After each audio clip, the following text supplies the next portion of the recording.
¿Y ahora qué era viene? Pues ya lo he dicho antes, la era biotecnológica. ¿Y eso qué implica? Que vamos a pasar ya no solo a hacer edificios sostenibles, que al final la palabra sostenible no hay quien la describa, pero realmente son edificios que evitan que el mundo vaya peor. Pero vamos a pasar a lo que son edificios sanadores, edificios que realmente sanen no solo el entorno, sino también a nosotros. Antes hemos visto que decía ciudades más empáticas, pero es una cosa que se trabaja mucho en la arquitectura. O sea, que realmente tú ya no solo tengas a 5 minutos cada cosa que realmente necesites en el día a día, sino que se calcule cuánto tiempo de tu día estás rodeado de naturaleza o rodeado de cosas que te aporten en vez de coches, por así decirlo.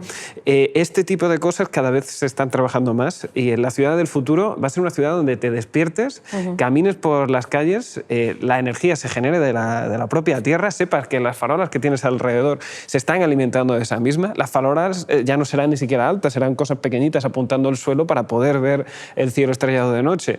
Empezaremos a crear arte con la propia naturaleza, de la misma forma que te ponen un piano, por ejemplo, en medio de la ciudad o de un centro comercial, ahora vas a poder hacer música tocando plantas. Y, como decía antes, guardar incluso la memoria de la humanidad en la naturaleza, de la misma forma que hay museos. El monumento de la ciudad biotecnológica va a ser algo totalmente dependiente del ser humano y de la naturaleza, que si uno se quiebra, todo se va al carajo. Wow, Eric, nos está planteando un futuro biotecnológico idílico.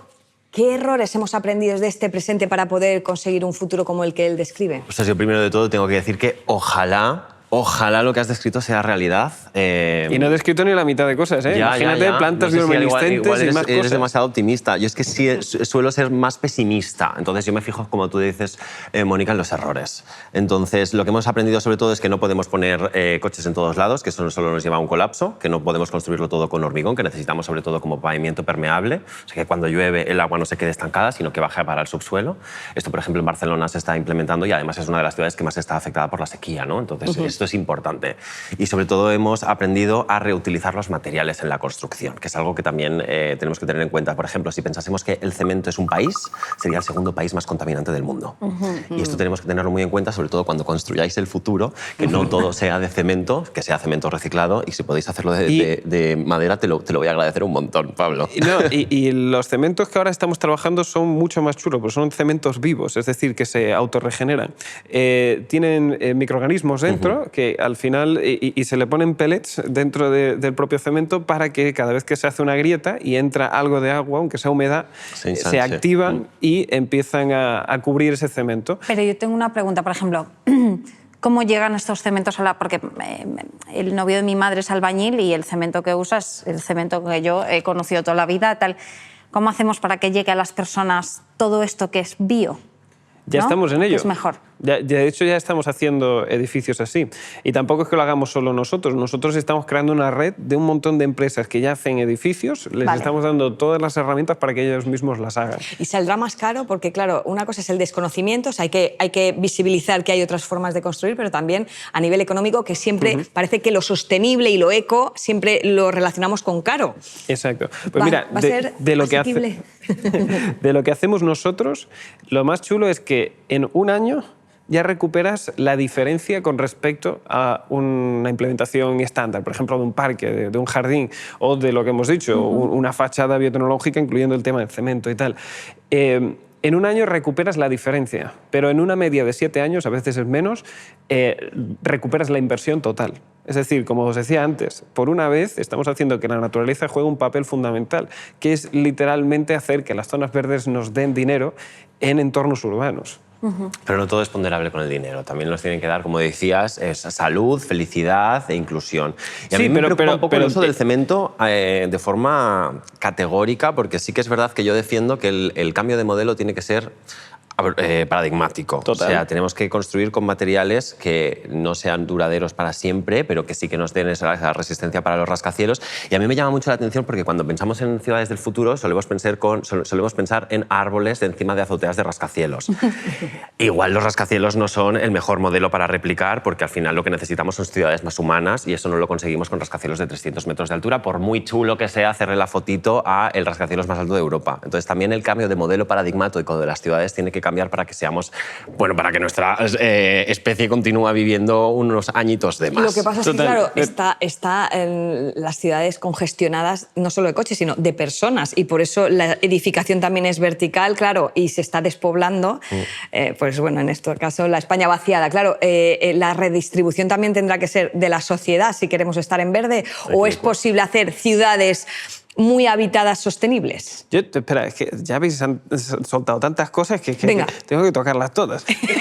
Tú dale, para eso has venido. Perfecto. O sea, por un lado, o sea, en los edificios que se están haciendo ahora, por desgracia, las zonas verdes y compañía y todo lo que es sostenible y tal, se deja para el final. Es lo que te sobra, ya lo gasto en plantas. Como un maquillaje, ¿no? Exacto, exacto.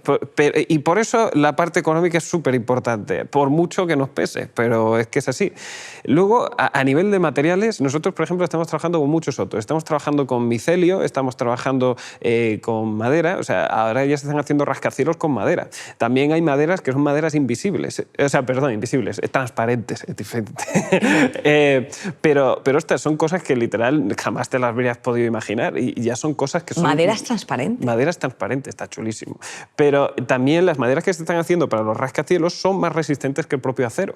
O sea, imagínate, y mucho más flexible. Entonces, al final estamos consiguiendo un modelo que, aunque sea construyendo en vertical, hace que nos estemos creando las casas del árbol del siglo XXI. Yo tengo que romper una lanza a favor de la horizontalidad, no porque me guste estar tumbado en mi casa, que también, sino porque cuando construimos en altura también necesitamos infraestructura en ancho. O sea, me refiero, cuando tú construyes una ciudad que está demasiado congestionada, también necesitarás aeropuertos y necesitarás autopistas para hacer que la gente vaya y entre, ¿no? Entonces, eso tampoco es sostenible.